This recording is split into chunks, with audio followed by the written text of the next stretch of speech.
Good day and welcome back to the Family Cyber Clinic. I'm your host, Lawrence Edem.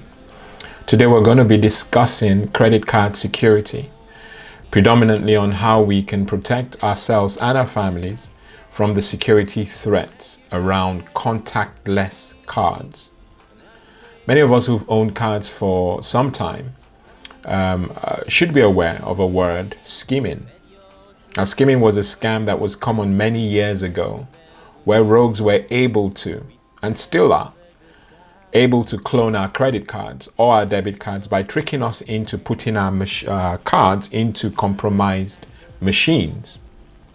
As we may know, each card has a black magnetic strip, and that strip contains personal card information, which can be cloned if it falls into the wrong hands.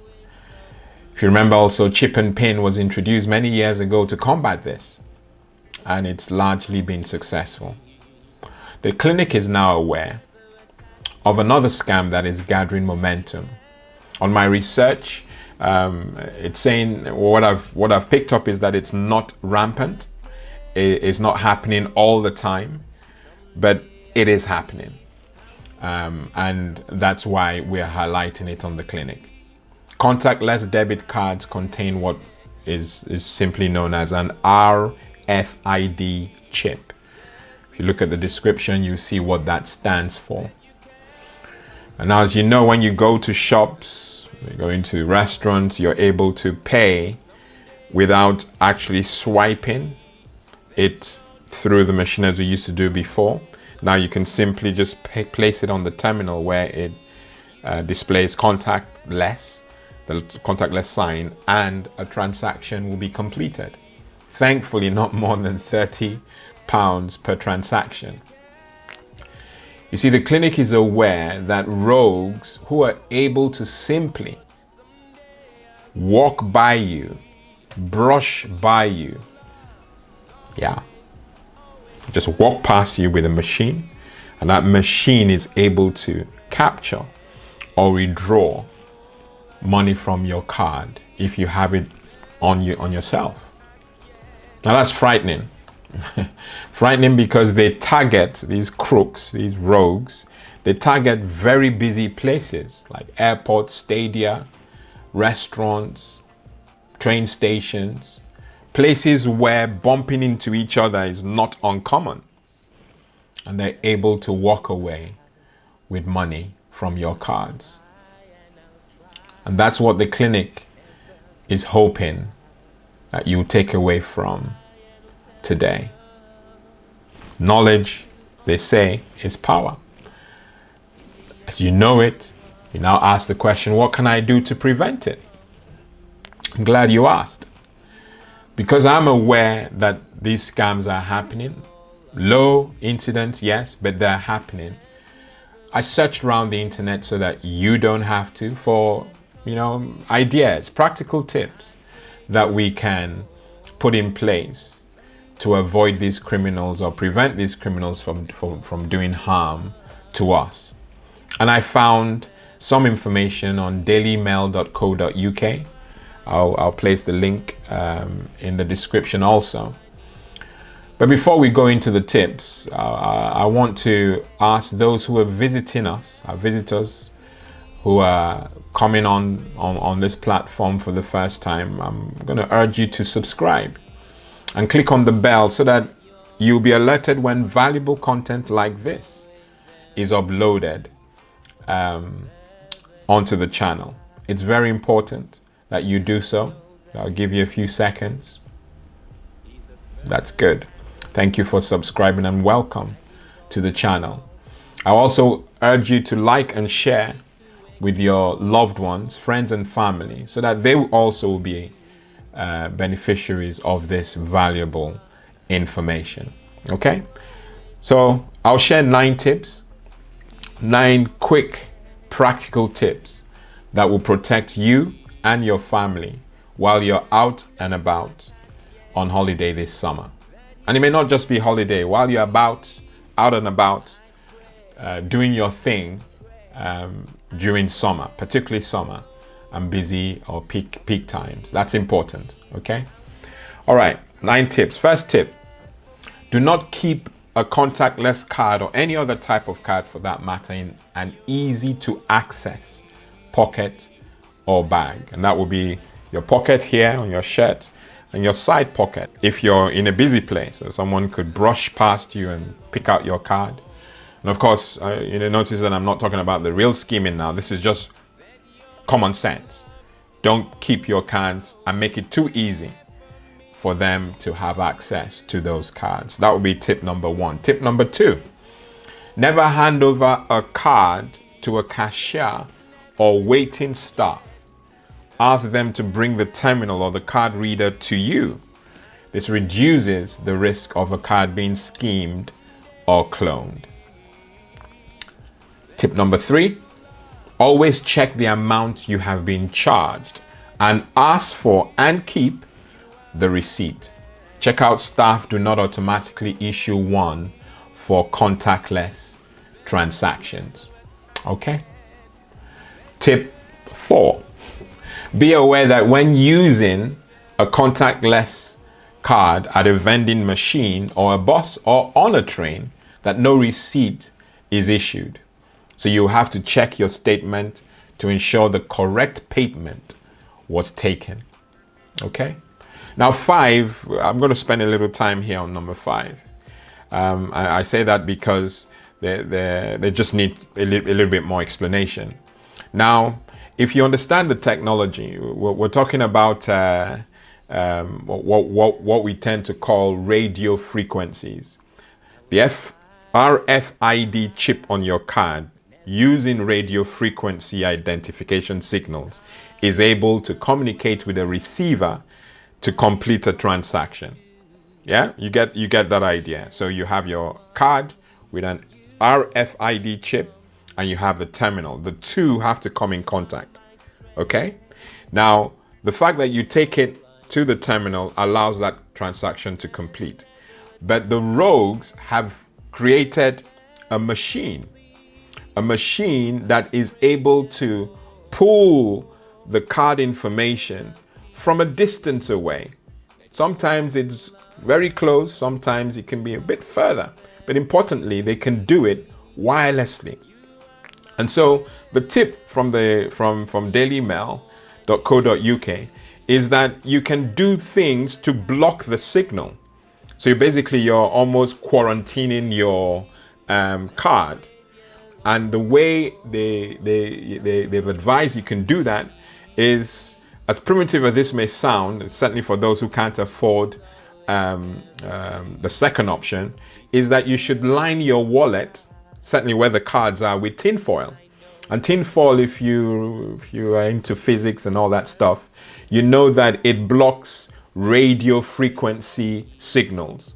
And so if you have your card in a wallet that's been lined with tinfoil, for example, that blocks the signal, which prevents rogues from stealing the information because there's no communication established.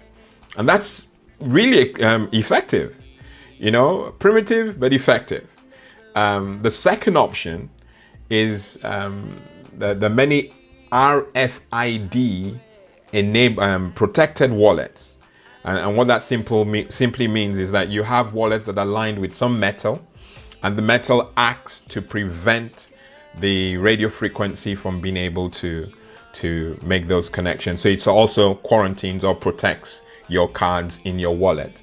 That's a popular option, and I know that there's a lot of shops, especially on Amazon. I'll put some links in the description, where you can buy these wallets and put your cards into, and that will afford you the protection. Crooks will not be able to, exploit you because your cards are encased in that protected wallet or lined up wallet with tinfoil. So that's important. Okay. Tip 6. Act fast if your card is lost or stolen so that the provider can cancel it. Yes, these days, if your card is stolen, if you report it quick enough to the police and you have an incident number or a reference number, most vendors or providers will honor that it is not your fault. But the due diligence that's expected from us is that we report it promptly. Okay, so do that. 7, that's 7. Check your bank and card statements regularly for suspicious transactions. We don't do this. I can't remember going through, and I say that shamefully, I can't remember going into or looking at my statements for suspicious transactions. I just want to know the balance, and somehow you don't go out to do that, but now I do, and that's why the clinic is also recommending it. Check your statements from time to time. You may be surprised to find some transactions that you didn't make, and those are often suspicious, so it's worth doing. Okay. Tip 8. One more to go. Review your credit report periodically. There's one that I know I use, ClearScore. That's quite easy, not bogus at all. You can check your transactions or your credit report using this free app, mobile app. You can also have it on your computers. But reference agencies like Equifax, Experian, Call Credit, they can all help you have visibility of your report. And if there's anything that is in there that you've reported and you were diligent about, you can work with them to remove it from your credit history, which will often maim you. We don't want that to happen. Okay. The final tip, 9, it may be very outmodish in our modern age, and that is, you don't have to have a contactless card. You can consider it anyway. Consider asking your bank for a non-contactless card, because these days the contactless option is the default option. But you should, with some banks, be able to request specifically to have the non-contactless option. That takes away this issue that the clinic has found. You don't have to have a card, you need to chip and pin, which is traditionally secure, and that takes away this burden altogether.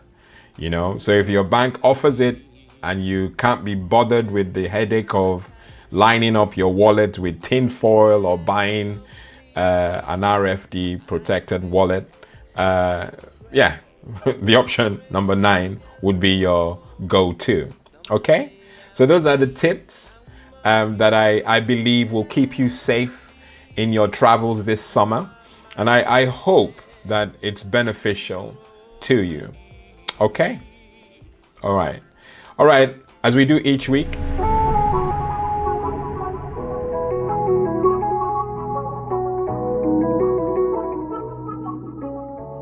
now, social engineering is on the rise. Oh yeah, what is that?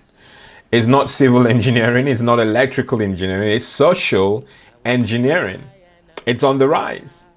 We need to be very alert during the summer holidays, particularly on social media and our email platforms.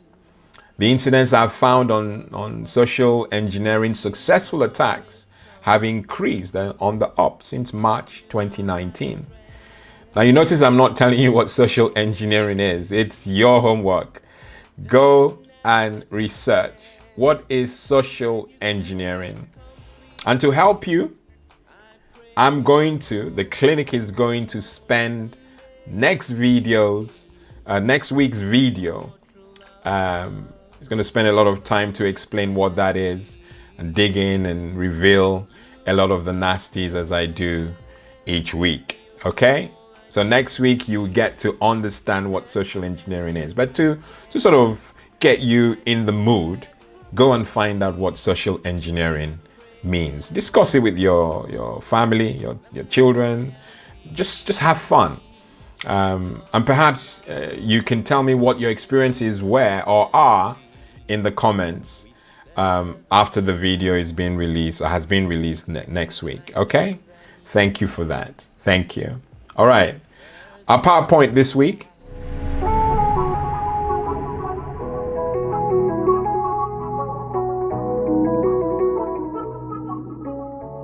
Nelson Mandela said this, and I really feel that it aligns with what we're trying to achieve on this channel. He said, safety and security don't just happen. They are the result of a collective consensus and public investment. We owe our children, the most vulnerable citizens in our society, a life free of violence and fear. I'm your host, Lawrence Edem, Cyber Pastor. Till next week, God bless and goodbye.